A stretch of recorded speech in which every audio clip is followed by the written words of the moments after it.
I'm really frugal. I cut my own hair. I don't pay for a gym membership.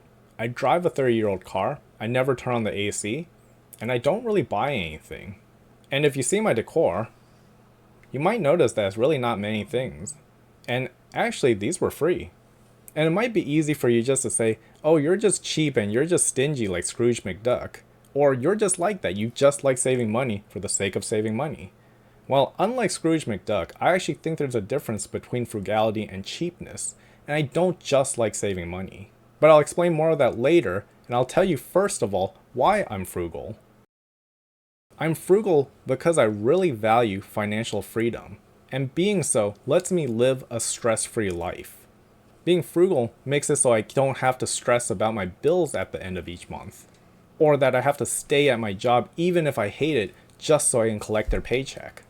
But I didn't just wake up one day deciding to be frugal, because my journey with being frugal actually came from me being poor while I was growing up, and I grew up in a low-income neighborhood in Oakland, California. So being frugal back then was actually very necessary for me, because my family just didn't have that much while growing up. But honestly, growing up that way actually helped me learn to be frugal, learn to save, learn to build wealth. But being frugal doesn't mean I have to be completely miserable. For example, I said I cut my own hair and I work on my car. Those are all things I actually enjoy doing. So some of the things that I like to do that I count as hobbies, not only are some of them either free, they actually can help me save money. And let me get more into how I save money. So some of the more traditional things is that I'll only buy the generic brand. And I also try to optimize price per quantity. And what I mean by that, for example, is if I see a 500 count pack of napkins for $5, but then I see a $9 pack of 1,000 napkins, I'm going to buy the $9 pack because I know I'll be using those napkins. I also try to plan out my purchases so I only have to pick them up once a week from the grocery store and not make several trips. I also make it so I don't have to order them from DoorDash, from Amazon, or anything else, because then you're paying extra delivery fees. If I know it's something I'll use a lot of, I'll buy bulk of it from Costco. I also save money by doing cheaper activities. For example, I like to go hiking, I like to go to the park, or go to the beach. Buying snacks and buying drinks and taking it to those places and then enjoying time with friends and family is something that's a lot cheaper than, let's say, going to an expensive concert. I also actually really enjoy video games, which is actually a surprisingly good value for the amount of time you get.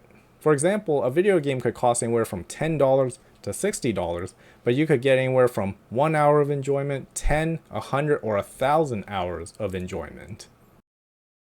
But for some of the more unorthodox things I do, like I mentioned, I cut my own hair. And that actually started, again, when I was a kid because we didn't have much money. My mom used to cut my hair. To make it easier for her and lighten her workload, I just learned to cut my own hair and have been doing it since. But overall, that's actually probably saved me almost $3,000. And I don't have to pay for a gym membership because my brother, with his first paycheck, actually bought me a weight bench over 20 years ago. And not having to pay for a gym membership has honestly probably saved me almost $8,000. So with a barbell and weights, I could do my deadlifts, my bench presses, my squats, pretty much everything. And I also have a treadmill and elliptical that I got as hand-me-downs for free. I still have my 30-year-old car that I bought when I was 15 or 16 years old, which costed me $3,500. And that was with money that I got from my part-time jobs. But I grew up around the time where Fast and Furious just came out and Initial D was popular. So all the guys I knew were super into working on their cars, me included. So I really enjoyed the days and the weekends I spent at the junkyard pulling out parts to fix my own car, which honestly has probably saved me anywhere from $5,000 to $10,000 from having to bring it to the mechanic. And it's also saved me a lot of money from having to buy a new car, because cars now are super expensive. And instead of going out to the bar, I actually like to make cocktails at home. So going out to eat is already very expensive, but each drink here is about $15 to $20 each. If it's a beer, it's $5 to $10 each. The average person drinks 10 times a week, so that's anywhere from $50 to $100 to $150 to $200 every week. So I built my own bar. I have all my main alcohols, vodka, whiskey, tequila, rum, whatever. and I also have a ton of liqueurs. So for me, the cost of making a drink, like let's say a cocktail or a mixed drink, is only about $1.50. So every week, if I was an average person, that would cost me $15 versus the $50 to $200 the average person would have to spend from going out. So again, just by making drinks at home, that probably saves me around $5,000 every year. And the last thing that might be a little strange to most people is that I actually pick up a lot of trash. I pick up a lot of free things.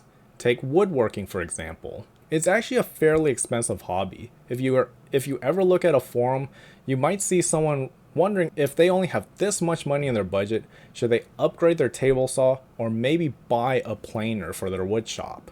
Well, I actually picked up all my equipment for free. Table saw, miter saw, planers, drill presses, band saws, whatever. I actually got all of those for free just by picking them up.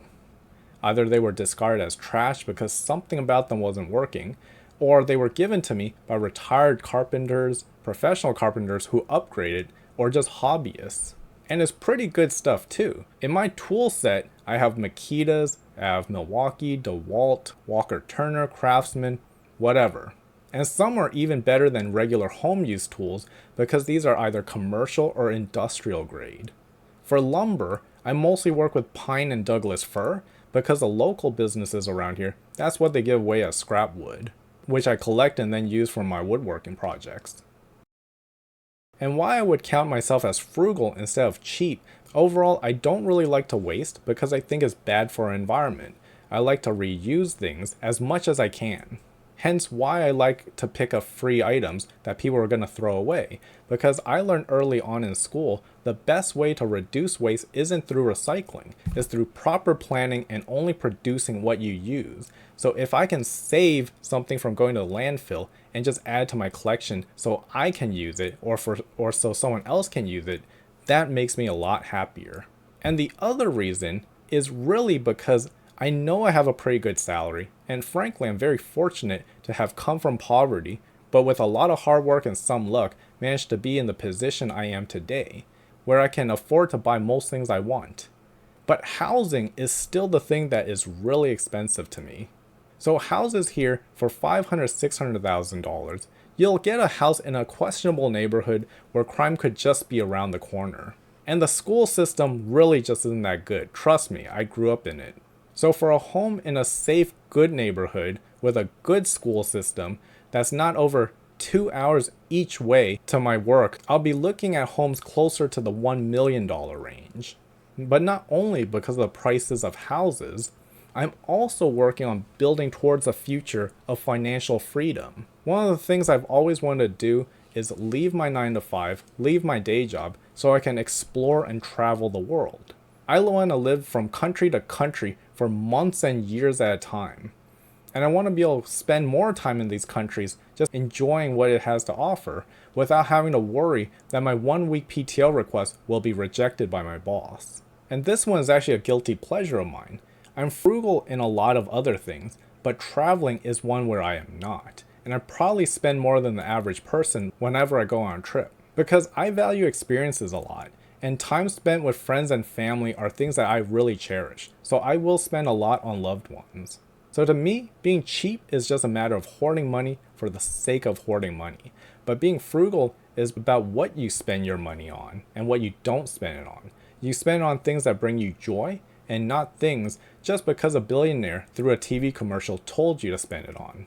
So like I said, even though I'm frugal, I don't have to be miserable. I get to do all the things I want to do, and it's just with some additional or extra careful planning. Now, frugal might mean different things to different people. For example, maybe you love going out, you love spending on going out, and then you don't spend anything when you're at home. Or maybe you don't care about going out, and you spend more on your home, decorating your house because that's where you spend most of your time in. And for me, I've just found a good deal of things that I actually enjoy doing that either save me money or just don't cost me much money. And that's really all I have for this video. If you liked it, please hit the like button, subscribe, share with your friends and family, and I really thank you for watching.